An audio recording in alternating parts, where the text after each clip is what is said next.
antenne am mbégte bu mag dalal kii di soxna Aminata Djigo di femme de développement responsable politique fii ci Tambacounda soxna Aminata ñu bàyyi la nga nuyanteeg suñu téléspectateur ak téléspectatrices yi laata ñuy dugg ci waxtaan bi. waaw man tam dama am mbégte parce que pour différentes raisons yow mi ma invité sama xarit nga sama frère nga ki nga xam ne aussi moom moo samp bi initiative muy Seydou Kanté dama ko jàngal lycée Mame Cheikh Mbaye mu nekkoon sama élève nekk élève bu brillant nekk tam sama xarit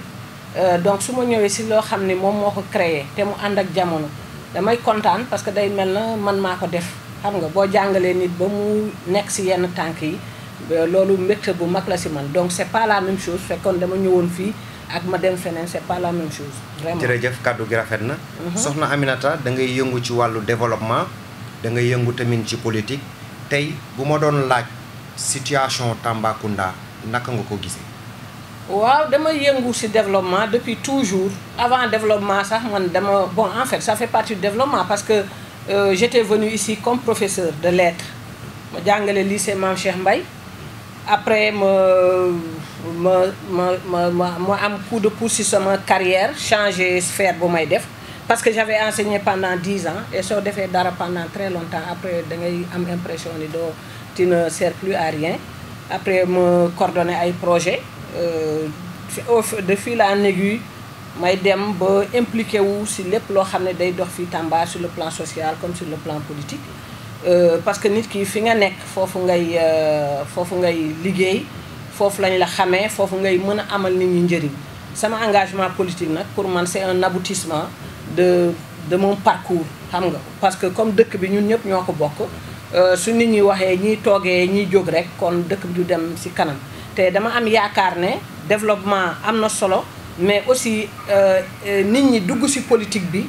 dafa am solo torop surtout ñi nga xam ne yàlla may na leen ñu am benn parcours ñu jàng ñu dugg ci politique bi essayer ko assainir ba politique nekk lu mu war a nekk c'est-à-dire nekk li nga xam ne dafay jëmale réew kanam walla day jëmale dëkk kanam parce que très souvent on avait laissé la politique ñëpp dem ci leneen mais il faudrait que les intellectuels et même la jeune génération qui reviennent parce que c'est dans la politique qu'on donne les grandes orientations d'un pays ou d'une ville suñ ko bàyyee ak ñi nga xam ne xëy na amuñu expérience bi amuñu parcours bi bien que ñun ñëpp nous sommes d'égale dignité mais comme nous sommes des enfants du Sénégal ñëpp ñoo ci war a dugal seen loxo dugal seen xam-xam ba nga xam ne vraiment politique bi nu ñu koy defee dina changer parce que ñun loolu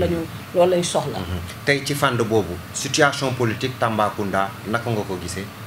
ni ma gisee situation politique Tambacounda xam nga temps yi moom élection locale yi dañ ko aj normalement heure bi waroon nañu nekk ci beneen législature mais Covid bi tax na tax na daal ba nga xam ne fu mu nekk nii mën naa wax ni léthargie la ñu nekk man en tout cas c'est mon point de vue xam nga parce que fu mu nekk nii comme état bi dafa jànkonteel loo xam ne dafa am dafa ŋànk réew mi collectivité locale yi ñoo waroon gën a taxaw gën a fës gën a jege population bi pour ñu mën a xam vraiment lan mooy rôle collectivité locale mais comme man c'est mon avis et je le dis et je le revendique man pour man collectivité locale yi fu ñu toll nii en tout cas fi ma nekk man joué wuñu rôle bu ñu war a joué.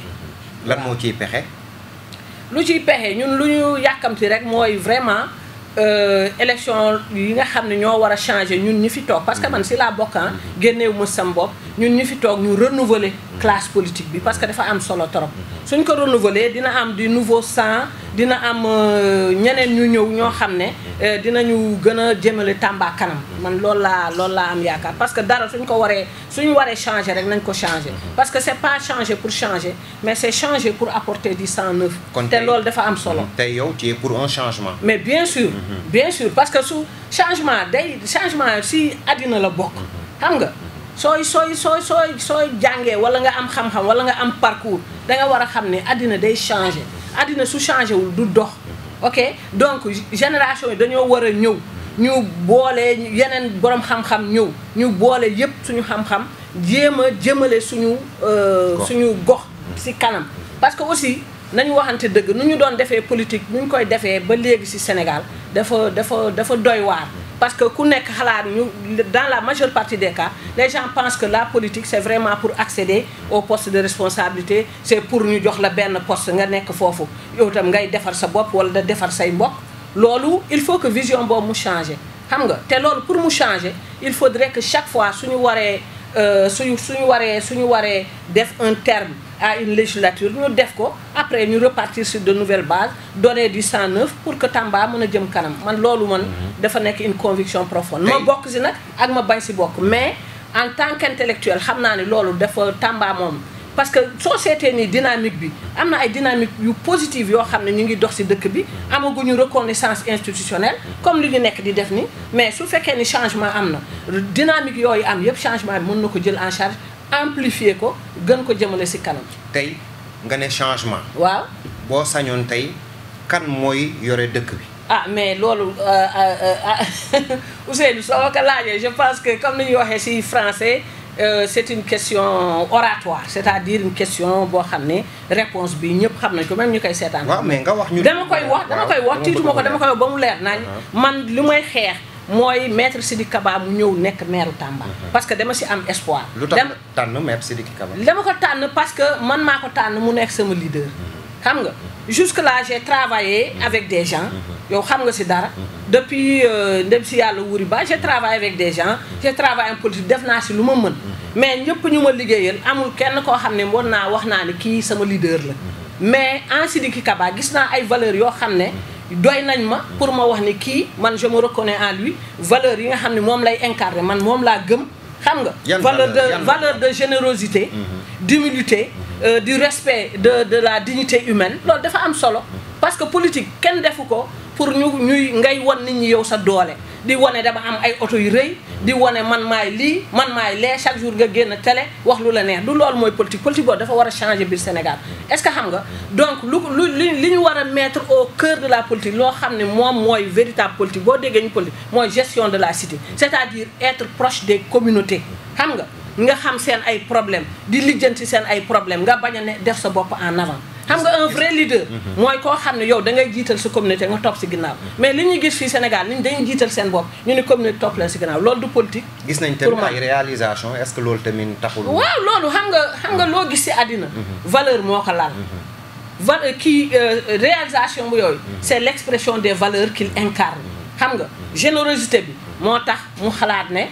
vraiment moom comme yàlla yóbbu na ko fenn war na liggéeyal goxam jàppale leen xam nga promotion jeune yu muy def dafa jàpp ni parce que kii dafa jàpp ni moom am na fu mu yegg te jeune génération bi tam dañoo soxla ku leen pousse ñu mën a dugg boo seetee Tambacounda presque doo fi gis kenn koo xam ne nekk na ci administration territoriale bëriwul benn ñaar la woon mais bu mu ñëwee léegi lañ xale yi commencé dugg xale yi soo leen joxee coup de pouce boobu ay enseignants la ñu woon nga jox leen ñu dugg ci administration ci administration bi xam nga mais après ñoom dañuy am carrière loolu mooy jëmale dëkk kanam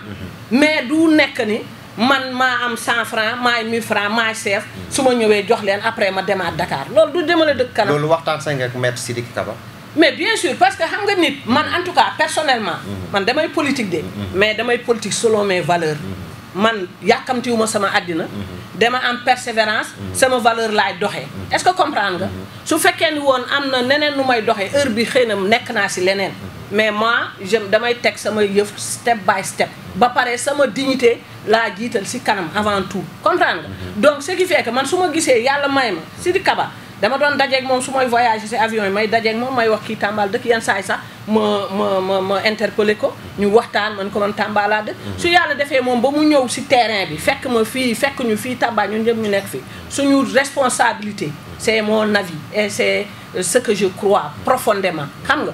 mooy que ñu ànd ak moom essayer li nga xam ne yeneen dëkk yi noonu la ñuy doxalee seen dëkk ñu essayer ak dynamique bi nga xam ne jeunes yi ñu ngi ànd ak moom ñun au moins ñun suñu génération am na lu mu defal dëkk bi. yow daal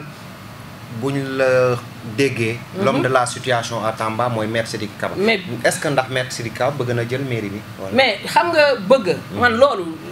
discuter wu ma ko ak moom de. te di ko wax da ngay parce que nit. li ma jàpp mooy nit sa communauté moo lay soxla. Sidiki Kaba xaw ma ndax bëgg na ko wala bëgg ko de parce que on en a pas discuté. mais ñun ñoo koy wax. il faut nga ñëw nekkal ñu maire. da ngeen koy imposer mu ñëw dañ koy imposer mu ñëw nekk maire. yàlla nañu yàlla may fan bu gudd may ko fan bu gudd ak wér. parce que xam nga problème bi. du question ay kii génération bi la bekk ñun ay xale la ñu nii non c'est pas ça.